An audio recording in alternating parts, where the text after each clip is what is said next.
है कि मुख्यमंत्री अशोक गहलोत का सीधा सा एक एजेंडा है कि वो उस प्रत्याशी को कांग्रेस की टिकट देंगे जहां तक चर्चाएं हैं जो राजेंद्र गुड्डा को चुनाव हरा सके। नमस्कार दोस्तों, मैं विक्रम फिर हाजिर हूं आपके साथ एक इस नए वीडियो में। आप देख रहे हैं रंगीलो झुंझुनू। उदयपुरवाटी विधानसभा सीट जिस तरीके से हॉट सीट बनी हुई है, लेकिन एक बार जब बीजेपी द्वारा टिकटों की घोषणा की गई, उसमें शुभकरण चौधरी को प्रत्याशी बनाए जाने के बाद एक बार की जो शोर है वो थम सा गया था, लेकिन अब फिर उदयपुरवाटी चर्चाओं में है। अब जल्द ही जिस तरीके से आज कांग्रेस की स्क्रीनिंग कमेटी की बैठक चल रही है, उसके बाद आने वाले 1-2 दिन में कभी भी कांग्रेस की टिकटों की घोषणा हो सकती है और चर्चाएं ये हैं कि उदयपुरवाटी विधानसभा से कांग्रेस का प्रत्याशी है वो पहली ही सूची में सामने आ जाएगा। अब बात कर लेते हैं उदयपुरवाटी विधानसभा क्षेत्र से कांग्रेस के दावेदारों की, जिनका मुख्यतः पैनल में नाम है। एक ऐसा नया चेहरा भी मैं आपको बताऊंगा जिसके नाम की चर्चा कांग्रेस पार्टी में जोर शोर से चल रही है कि उस चेहरे को उदयपुरवाटी से चुनाव लड़ाया जा सकता है। हालांकि देखा जाए तो उदयपुरवाटी से लगभग 32-33 लोगों ने कांग्रेस पार्टी से दावेदारी की थी टिकट के लिए, लेकिन मुख्यतः पैनल की अगर बात करें तो उस पैनल में 3 नाम हैं।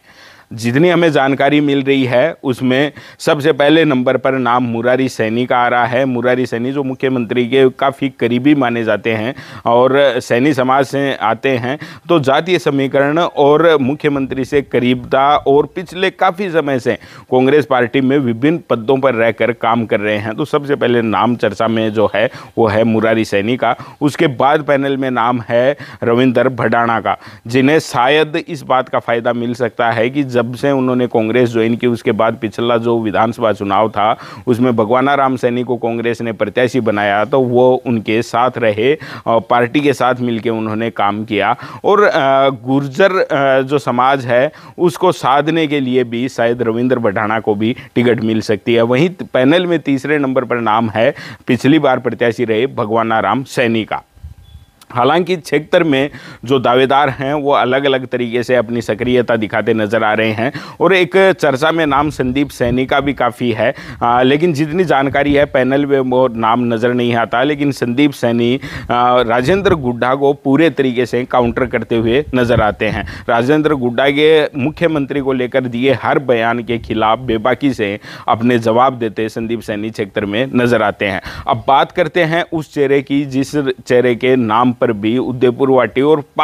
उदयपुरवाटी से ज़्यादा कांग्रेस पार्टी है जो प्रदेश नेतृत्व है उसमें काफ़ी चर्चाएं हैं। मैं बात कर रहा हूं गोपाल गहलोत की, जो बीकानेर से आते हैं और बीकानेर ईस्ट और बीकानेर वेस्ट से दोनों विधानसभा क्षेत्रों से 13 और 18 का चुनाव अलग अलग लड़ चुके हैं। 2018 के चुनाव में गोपाल गहलोत कांग्रेस से बागी होकर चुनाव लड़े थे और उस समय उन्हें कांग्रेस पार्टी ने 6 साल के लिए निष्कासित भी कर दिया था, लेकिन उसके बाद लगातार वो कांग्रेस के लिए काम कर रहे हैं। मुख्यमंत्री के करीबी गोपाल गहलोत माने जाते हैं और चर्चाएं ये हैं कि यहाँ जितने दावेदार थे उन सब दावेदारों की नाराज़गी पार्टी को नहीं झेलनी पड़े, इसलिए इस बाहरी चेहरे को उदयपुरवाटी से प्रत्याशी कांग्रेस का बनाया जा सकता है। ये बड़ी खबर है दोस्तों उदयपुरवाटी निवासियों के लिए और उदयपुरवाटी मतदाताओं और कांग्रेस कार्यकर्ताओं के लिए कि जिस तरीके से इन 2 दिन में चर्चाएं तेज हुई हैं, तो माना यह जा रहा है कि गोपाल गहलोत को भी कांग्रेस का प्रत्याशी बनाकर उदयपुरवाटी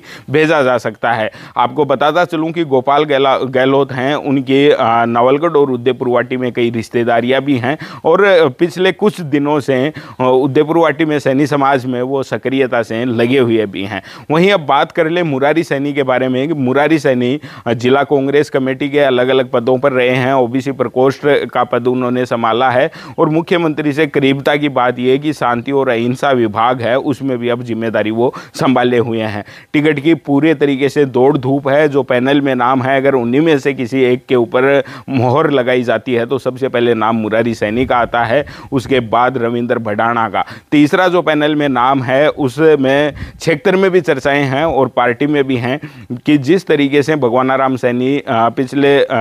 5 साल में निष्क्रिय रहे हैं पार्टी का प्रत्याशी बनाए जाने के बाद, चुनाव हारने के बाद, तो पार्टी में कहीं ना कहीं ये रिपोर्ट उनके बारे में अच्छी नहीं है। आज जो कांग्रेस की स्क्रीनिंग कमेटी की बैठक है उसके बाद माना यह जा रहा है कि जो नाम तय किए जाएंगे दिल्ली भेजे जाएंगे और वहां से मोहर लग जाएगी, और संभावना यह भी है कि उदय पुरवाटी से पहली ही लिस्ट में कांग्रेस के प्रत्याशी की घोषणा हो सकती है। अब आप जरूर अपने क्षेत्र के बारे में कमेंट करके जवाब दीजिए कि अगर इन प्रत्याशियों में से किसी को उम्मीदवार बनाया जाता है तो क्षेत्र के समीकरण किस तरीके के रहेंगे, और आपकी नज़र में कांग्रेस पार्टी का वो कौन सा प्रत्याशी है जिसे अगर टिकट दे दी जाए तो वो ये चुनाव है वो फतेह कर सकता है, जहां पिछले कई सालों से, कई चुनावों से कांग्रेस जीत दर्ज नहीं कर पाई। वहीं एक चर्चा ये भी खास करके चल रही है कि मुख्यमंत्री अशोक गहलोत का सीधा सा एक एजेंडा है कि वो उस प्रत्याशी को कांग्रेस की टिकट देंगे, जहां तक चर्चाएं हैं, जो राजेंद्र गुड्डा को चुनाव हरा सके। आप इस खबर के बारे में क्या सोचते हैं, कमेंट करके जरूर बताएं।